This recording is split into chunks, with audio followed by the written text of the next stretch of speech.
media, it is sometimes put forward that India has developed onto Western living standards and so on through the past economical development. But what is really taking place in the Indian subcontinent? Yeah, I mean, you termed the Indian subcontinent, you know, it's exactly the correct term. You know, India itself as a nation state is a subcontinent, even though it is not fully a nation state as such.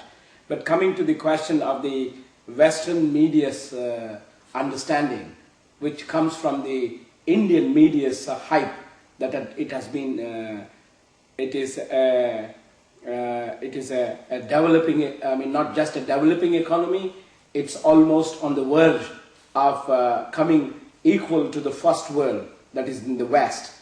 I think one will be rudely shocked if you go by the basic statistics and facts, not given by the socialists or the Marxists, but by the government itself. The one such shocking statistics which has come out in the recent time is 836 million people of India earn a fortune of 20 rupees a day. That is 1/3 of a euro. So that is the reality of the situation.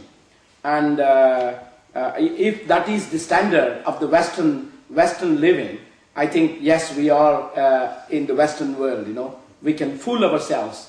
I mean, that's what is called in the liberal terminology, that's positive thinking. You know, you can positively think. That means, as far as the ordinary people is concerned, fool yourself that you are in the first world, you know.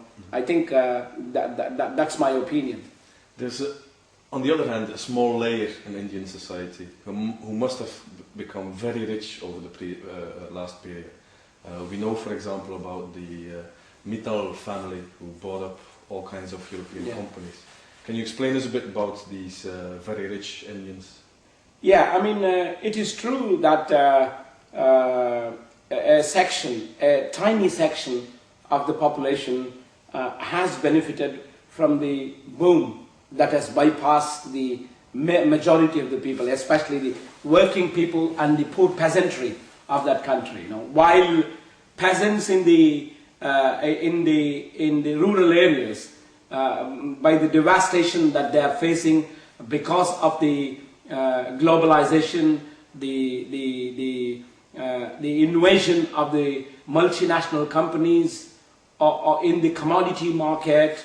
I mean, how the produce that the peasants, whatever produce that they get as yield, has no earnings to them, you know, because of the indebtedness of the peasants. I mean, thousands of peasants in various states of India have committed suicide. That's a very big problem now. I mean, at least by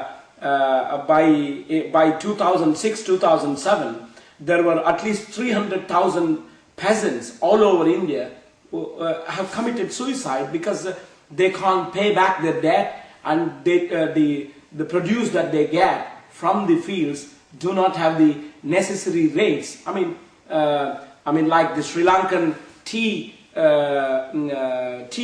peasants who are farmers who are having tea produce or throwing away tea in the streets. You know, it is a daily occurrence in the states of Andhra, in this Maharashtra, Karnataka, and Punjab, which is called as the food basket of India.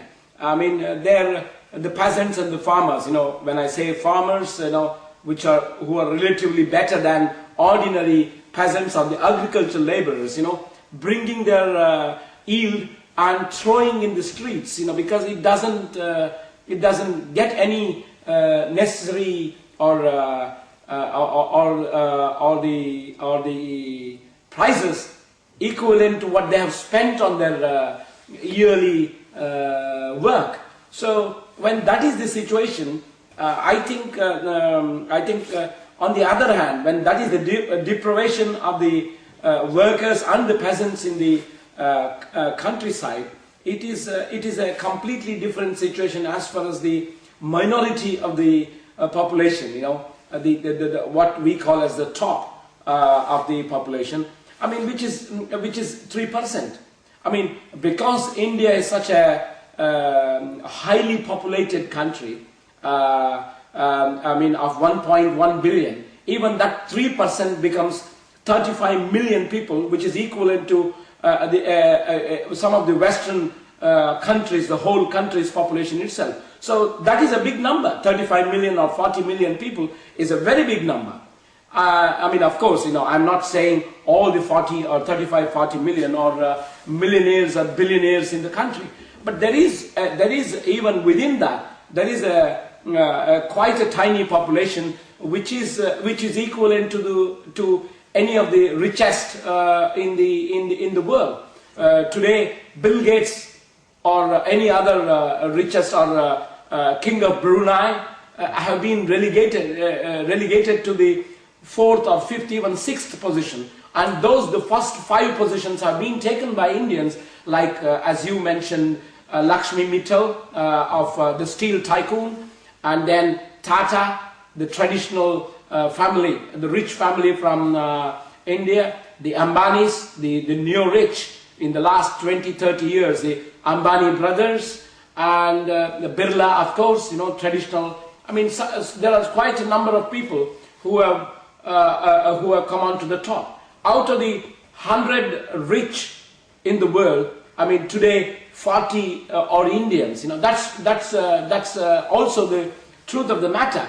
But that is not, as far as the socialists and the working people is concerned. It's like, I mean, there is a proverb in India. I mean, one can, there is a proverb that can one feel happy if the king's horse steps on your toe. I mean, of course it's king's horse, but the pain in your toe it will not be very, very pleasurable, So it is pain is pain. So of course the Indian rich are making it very good, but the stomach of the poor is still empty. So that's the truth of the matter. Now, the capitalist crisis is going to hit definitely also the neo-colonial world. Yeah.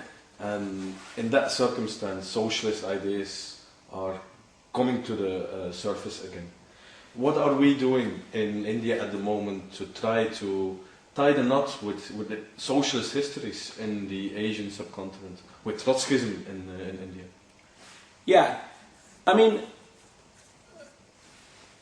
this economic crisis that, again, like the hype that in relation to the so-called boom and the 9% growth, I mean, India becoming rich, equal to the Western world or the first world.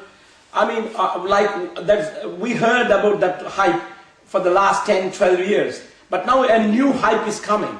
And not a new hype, a new reality is surfacing in the society that an economic recession on a world scale has set in, and that would hit countries like India very hard. In fact, now the rich have to explain if you were the first world, if you had reached the first world, or if you're in the process of reaching the first world, how is that suddenly you're talking hard things, that you have to tighten your belt?